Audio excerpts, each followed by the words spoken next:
السلام علیکم ورحمۃ اللہ وبرکاتہ۔ آج شوال کی 24 تاریخ ہے ہمارے یہاں، اور مئی کی 3 تاریخ سن 1445 ہجری اور سن 2024 عیسوی۔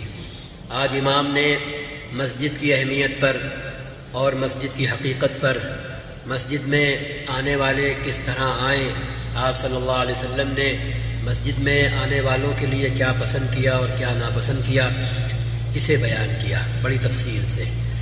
امام نے عرض کیا، مسجد عبادت کی جگہ ہے، مسجد اللہ سے لو لگانے کی جگہ ہے، مسجد اللہ کے آگے پیشانی رگڑنے، ناک رگڑنے کی جگہ ہے۔ مسجد میں آنے والے سبھی لوگ برابر ہو جاتے ہیں، مسجد میں آنے کے بعد کوئی اونچ نیچ باقی نہیں رہتی، جسے اس طرح کہا گیا، ایک ہی صف میں کھڑے ہو گئے محمود و ایاز، نہ کوئی بندہ رہا نہ کوئی بندہ نواز۔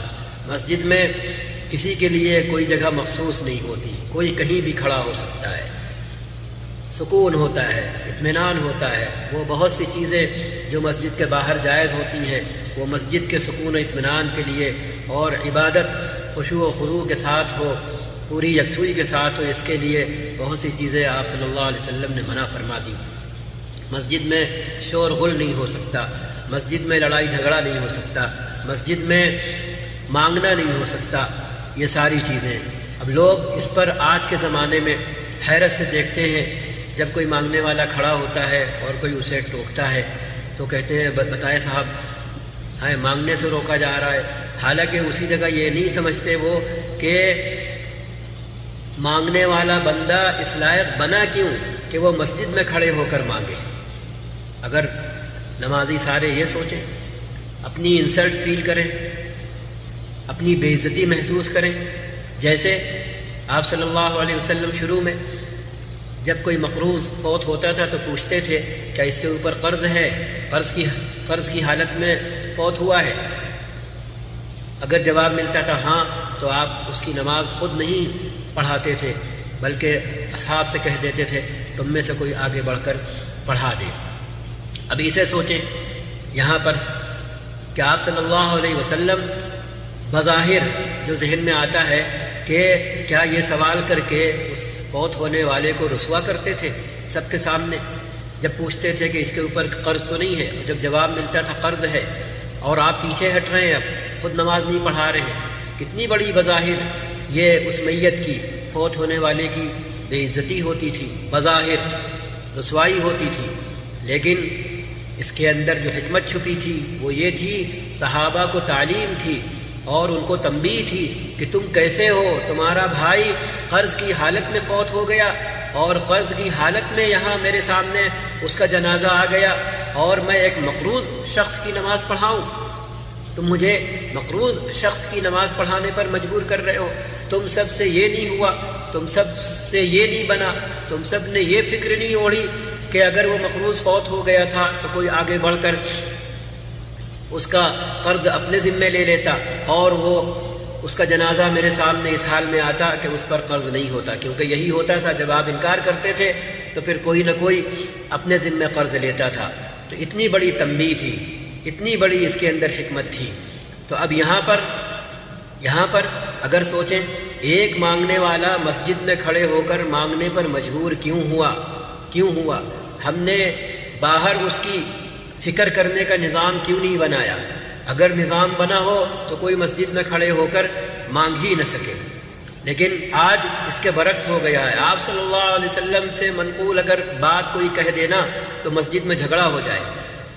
آپ کے دور میں، آپ کے وقت میں اگر کوئی کھڑے ہو کر مانگ لیتا تھا تو آپ فرماتے تھے کہ اللہ تمہاری مراد پوری نہ کرے۔ اس کا بامحاورہ ترجمہ یہ ہے کہ اگر کسی نے جانور کے کھونے کا تذکرہ کیا تو جواب ملتا تھا کہ تمہیں تمہارا جانور نہ ملے، تو مطلب کیا ہے، جو کچھ تم چاہ رہے ہو تم کو نہ ملے۔ اگر آج کوئی کہہ دے تو جھگڑا ہو جائے مسجد کے اندر۔ کیوں؟ ہم اپنے حساب سے خود کو بڑا دیندار سمجھتے ہیں اور بنا پڑھے لکھے دیندار سمجھتے ہیں۔ عام نمازیوں کا جو مسجد میں حال ہے، ہاں بڑا ہمدرد سمجھتے ہیں اپنے مسلمان بھائیوں کا۔ نبی سے بڑھ کر کوئی ہمدرد ہو سکتا ہے؟ جب نبی نے یہ فرمایا مانگنے والے کے جواب میں کہ تمہاری مراد پوری نہ ہو، تو اس کے اندر یہ حکمت اور تعلیم نہیں ہے اس مسجد کہ مسلمانوں کے لیے، اس مسجد کے نمازیوں کے لیے، اس محلے والوں کے لیے کہ تمہارے محلے میں ایک بندہ اس حالت کو کیوں پہنچا کہ وہ سلام کے بعد کھڑے ہو کر مسجد میں مانگے؟ تم نے اس کی فکر کیوں نہیں کی؟ تم لوگوں نے ایک نظام کیوں نہیں بنایا؟ یہ سب ہم نہ کریں اور انتہا تک مانگنے والے کو پہنچا دیں اور اس کے بعد پھر نبی کی ہدایت کو فالو کرنے والوں کو بددین سمجھیں اور ان کو بری نگاہ سے دیکھیں، تو اس سے بڑا عجوبہ اور کیا ہوگا؟ تو ایک بات یہ کہ عبادت کی جگہ ہے، لو لگانے کی جگہ ہے۔ امام نے سورہ اعراف کی آیت پڑھی، یا بنی آدم خذوا زینتکم عند کل مسجد، اے بنو آدم جب نماز پڑھنے چلا کرو، اور عند کل مسجد کہا ہے۔ جب تم سجدہ کرنے چلا کرو، جب تم نماز پڑھنے چلا کرو تو اس وقت خوبصورت حالت میں ہوا کرو، تزیین اختیار کیا کرو۔ ہاں، یعنی خود بھی تمہارا بدن بھی صاف ہو، تمہارے کپڑے بھی صاف ہو، تمہارے کپڑوں سے اور تمہارے بدن سے بدبو آنے کے بجائے خوشبو آ رہی ہو، تبھی تو تزیین مکمل ہوتی ہے، تبھی تو زینت مکمل ہوتی ہے۔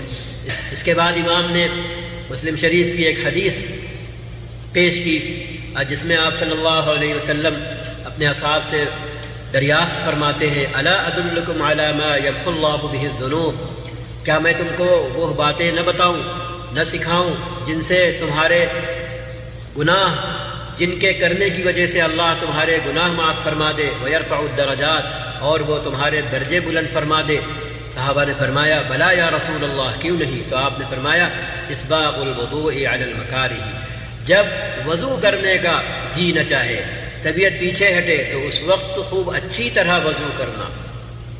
یہ عام طور پر جاڑوں میں ہوتا ہے، عام طور پر جاڑوں میں ہوتا ہے، یا وضو کیے ہوئے ہیں تو اب وضو کرنے کا جی نہیں چاہ رہا ہوتا ہے۔ وضو پر وضو کرنے کی الگ فضیلت ہے۔ وکثرۃ الخطا الی المساجد، اور مسجد جانے میں قدموں کی کثرت کرنا، قدموں میں اضافہ کرنا، پیر رکھنے میں، واکنگ میں اضافہ کرنا، قدموں کو بڑھانا، یہ دونوں صورتوں میں ہے۔ مسجد قریب ہے تو چھوٹے چھوٹے قدموں سے جائیں تو قدم بڑھ جائیں گے، مسجد دور ہے تو ایسے ہی قدم بڑھ جائیں گے۔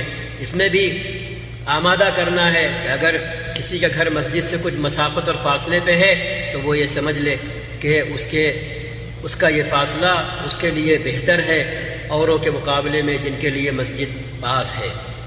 تو ہر چیز میں اللہ کے رسول صلی اللہ علیہ وسلم نے تسلی کا سامان فرما دیا ہے اور دے دیا ہے۔ وانتظار الصلاۃ بعد الصلاۃ، اور ایک نماز پڑھ لینے کے بعد اگلی نماز کا انتظار کرنا۔ ظاہر سی بات ہے، یہ انسان اگر فارغ ہو چکا ہے، وہ فارغ ہے، اس کے اوپر کوئی ذمہ داری نہیں ہے، تو ظاہری صورت اس کی یہ ہوگی کہ ایک نماز پڑھ لی ہے، اس کے بعد بھی وہ مسجد میں ہے۔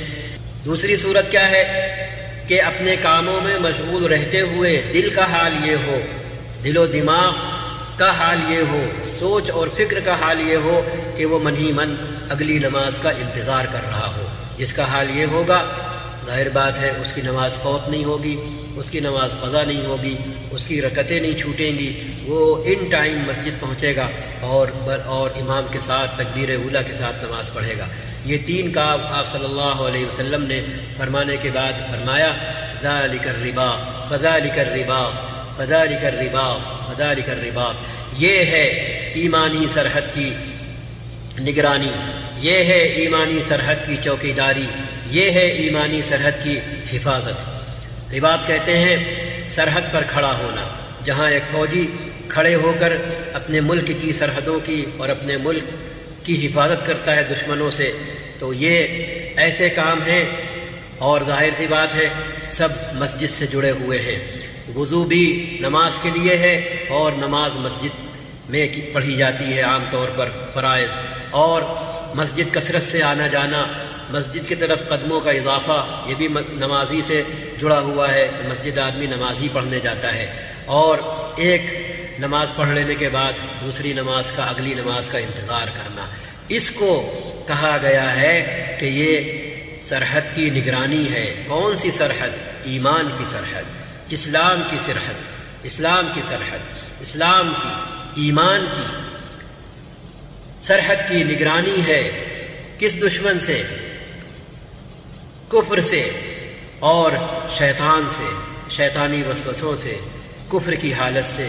جو اس کی فکر کرے گا اللہ اسے ایمان کی حالت میں سلامت رکھے گا اور ایمان کی حالت میں اپنے پاس بلائے گا۔ یہ تینوں باتیں مسجد ہی سے تو جڑی ہوئی ہیں جو ہمارے اندر سے نکل گئی ہیں، ہمارے اندر سے نکل گئی ہیں۔ ہم سوچیں کتنے لوگوں کو امام کو چھوڑ کر اور مؤذن کو چھوڑ کر جو مسئول ہوتے ہیں، ذمہ دار ہوتے ہیں، ان کے ذہن میں تو رہتا ہے کہ اگلی نماز کا وقت کیا ہے، لیکن باقی اور لوگ اپنا اپنا جائزہ لیں۔ کتنے ایسے نکلیں گے جو وضو بھی مکمل صورت اختیار کر کے کرے، اور کثرت سے جن کا مسجد آنا جانا ہو، اور کتنے ہیں جو دل و دماغ میں ایک نماز پڑھ لینے کے بعد اگلی نماز کا انتظار کرتے رہتے ہیں اپنے کاموں میں لگ کر۔ یہ ہے، یہ تین کام جو کرے گا تو آپ صلی اللہ علیہ وسلم کا وعدہ ہے، فرمان ہے کہ اللہ کی طرف سے وہ اپنے ایمان کا محافظ بنے گا، کفر سے بھی، شیطانی وسوسوں سے بھی، شیطنت سے بھی۔ یہ اللہ کے رسول نے وعدہ کیا ہے، اور 3 بار تکرار کر کے وعدہ فرمایا، فذالک الرباط فذالک الرباط فذالک الرباط۔ اللہ ہمیں اس کی توفیق دے اور ایسا کرنے والا بنائے۔ اس کے بعد امام نے آپ صلی اللہ علیہ وسلم کا معمول بیان فرمایا کہ آپ مسجد میں آنے کے لیے اور نماز پڑھنے کے لیے اچھے کپڑوں کا اہتمام کرتے تھے، صاف ستھرے کپڑوں کا، اور خوشبو کا اہتمام کرتے تھے۔ ایک مرتبہ ایک صاحب آئے، ان کے کپڑے صاف ستھرے نہیں تھے، تو آپ نے فرمایا کیا بھئی ان کے پاس ایسا سادھن نہیں ہے کہ جس سے یہ اپنے کپڑے صاف کر سکیں؟ تو آپ نے بدن کا بھی اہتمام فرمایا نمازی کے کہ اپنے بدن کو وہ صاف رکھے، بدبو نہ آنے پائے۔ کپڑوں کا بھی اہتمام فرمایا کہ نمازی مسجد میں جب آئے تو اپنے کپڑے صاف رکھے، اس کے کپڑوں سے بھی بدبو نہ آنے پائے، اس کے منہ سے بھی بدبو نہ آنے پائے۔ آپ نے صاف فرمایا جو لہسن کھائے، پیاز کھائے، وہ ہماری مسجد کے قریب مت آئے، یعنی بدبو کی حالت میں مسجد میں نہ آئے۔ آپ صلی اللہ علیہ وسلم نے فرمایا کیونکہ فرشتوں کو بھی اس بدبو سے ناگواری ہوتی ہے، ناپسندیدگی ہوتی ہے، جو انسانوں کو ناپسند ہوتی ہے اور ناگوار ہوتی ہے۔ اب اس کو سامنے رکھ لیں اور اپنی عبادت کے انداز کو سامنے رکھ لیں، مسجد آنے کے انداز کو سامنے رکھ لیں۔ ہم شہر میں ہو تو، دیہات میں ہو تو، خاص طور پر دیہات میں ہم کس طرح مسجد آیا کرتے ہیں، ہمارے کپڑوں کی حالت کیا ہوتی ہے، ہم پسینے میں لٹ پٹ ہوتے ہیں دکان پر، ویسے ہی چلے آتے ہیں۔ ہم خود فکر نہیں کرتے کہ ہماری بدبو تو ہمارے لیے گوارا ہو چکی ہے کیونکہ ناک عادی ہو گئی ہے، لیکن ہماری بدبو کیا دوسرے کے لیے بھی گوارا ہے، دوسرے کے لیے بھی وہ قابل قبول ہے؟ اس کی ہمیں فکر نہیں ہوتی۔ لیکن اگر ہم کسی تقریب میں، کسی فنکشن میں کہیں جا رہے ہوتے ہیں کسی سے ملنے، تو ہم ہی ہوتے ہیں جو کپڑے بدل کر جا رہے ہوتے ہیں، اور دکان والے اور کام کاج والے کپڑے ہمیں گوارا نہیں ہوتے۔ امام نے بہت سے واقعات بیان کیے جس میں سلف کا حال بیان فرمایا کہ سلف نے باقاعدہ ایک جوڑا مہنگے سے مہنگا لے رکھا تھا، جسے پہن کر وہ مسجد آیا کرتے تھے، اور جسے پہن کر وہ اللہ کے آگے اپنے گھر میں بھی اللہ کے آگے کھڑے ہوا کرتے تھے۔ یعنی نماز کے لیے ایک الگ حلہ تھا، ایک الگ جوڑا تھا، اور کوئی معمولی نہیں تھا، سستا مدہ نہیں تھا، ٹھیک ٹھاک تھا۔ وہ فرمایا کرتے تھے اللہ اس کا زیادہ حقدار ہے کہ ہم اس کے لیے بنے اور سجیں، ہم اس کے سامنے بہتر سے بہتر حالت میں کھڑے ہوں، کیونکہ اس نے حکم دیا ہوا ہے خذوا زینتکم عند کل مسجد، کہ جب بھی تم میرے آگے نماز پڑھنے کھڑے ہو، ہمارے آگے سجدہ ریز ہونے چلو، تو تم اپنے آپ کو مزین کرو، خوبصورت بناؤ، تمہارا لک دکھنے میں اچھا لگے، ہر پہلو سے بھی، ظاہر سے بھی اور باطن سے بھی، کہ کپڑے بھی اچھے ہوں، لک بھی اچھا ہو اور بو بھی نہیں آ رہی ہو۔ اس آئینے میں ہم سب اپنے آپ کو دیکھ لیں تو سوائے نظریں جھکانے کے، چاہے ہم ہوں چاہے کوئی اور ہو، اللہ نے جن کو توفیق دے رکھی ہے اور جو اللہ کے بندے ہیں، چاہے ہمیں اللہ کے ان بندوں کی بندگی کا، بزرگی کا پتہ ہو نہ ہو، ان کو چھوڑ کر باقی سب اپنے اپنے اندر جھانک کر دیکھ لیں، اللہ کے رسول صلی اللہ علیہ وسلم کی ہدایتوں اور اسلاف کے معمولات کو سامنے رکھ کر اس آئینے میں دیکھ لیں ہم مسجد کس طرح حاضر ہوتے ہیں۔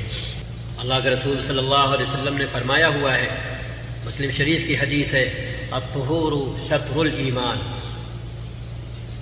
طہارت حاصل کرنا، صفائی ستھرائی حاصل کرنا، پاکیزگی حاصل کرنا، یہ ایمان کا حصہ ہے۔ الحمدللہ کہنا پڑھنا یہ میزان کو ترازو کو بھر دیتا ہے۔ سبحان اللہ والحمدللہ تملأان ما بین السماء والارض، سبحان اللہ اور الحمدللہ آسمان و زمین کے درمیان کی مسافت اور فضا کو بھر دیتے ہیں۔ نماز والصلاۃ نور، نماز نور ہے، والصدقۃ برہان، اور صدقہ برہان ہے، دلیل ہے، ایمان والے کے لیے ایک ثبوت ہے۔ والصبر ضیاء، اور صبر روشنی ہے، اور قرآن حجت ہے، دلیل ہے، حق میں یا خلاف۔ کل الناس یغدو، ہر آدمی صبح کرتا ہے، فبائع نفسہ، تو یا تو وہ اپنے آپ کو بیچنے والا ہوتا ہے یا وہ آزاد کرانے والا ہوتا ہے۔ اللہ تعالی ہمیں یہ باتیں سمجھنے والا بنائے، مسجد سے اپنے آپ کو جوڑنے والا بنائے۔ ایک اور حدیث امام نے پڑھی، بڑی مشہور حدیث ہے، ان 7 لوگوں کے بارے میں جو قیامت کے دن اللہ کے عرش کے سائے میں مزے کریں گے۔ ان میں ایک وہ شخص بھی ہوگا جس کا دل مسجد میں اٹکا رہتا ہوگا، ظاہر میں وہ اپنے کاموں میں مشغول ہوگا لیکن دل و دماغ سے وہ مسجد میں موجود رہتا ہوگا۔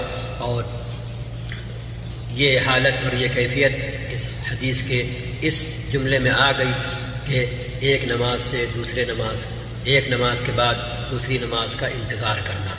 تو ہم اپنے آپ کو آپ صلی اللہ علیہ وسلم کی ان ہدایتوں کے آئینے میں دیکھ سکتے ہیں، ٹھیک کر سکتے ہیں، اپنی کمی بیشی ٹھیک کر سکتے ہیں، اپنی حالت کا جائزہ لے سکتے ہیں، اور اپنے بس بھر اپنی حیثیت اور اپنی استطاعت کے مطابق ہم اس کا اہتمام کر سکتے ہیں، ان چیزوں کا اہتمام کر سکتے ہیں جن کا اہتمام کرنے کی تاکید کی ہے آپ صلی اللہ علیہ وسلم نے، یعنی صفائی کی، ستھرائی کی، بدن کی بھی، کپڑوں کی بھی، مسجد کی بھی، یہ ہم کر سکتے ہیں۔ اگر ہم نے اس کا اہتمام شروع کر دیا تو آپ یقین کریں اللہ تعالیٰ نبی کے فرمان کے مطابق ہمارے ایمان کی حفاظت کا، ہمارے اسلام کی حفاظت کا صدیوں تک اور نسلوں تک فیصلہ کرتے چلے جائیں گے، کیونکہ ہم ایسا کر کے سب سے بڑی اللہ کی عبادت کا حق ادا کر رہے ہوں گے، اور اپنے سماج میں اور اپنے ماحول میں، اپنے گھر میں صفائی کا، ستھرائی کا، طہارت کا، پاکیزگی کا ماحول بنا رہے ہوں گے۔ اللہ تعالی ہمیں بھی کرنے والا بنائے، آپ کو بھی کرنے والا بنائے۔ السلام علیکم ورحمۃ اللہ وبرکاتہ۔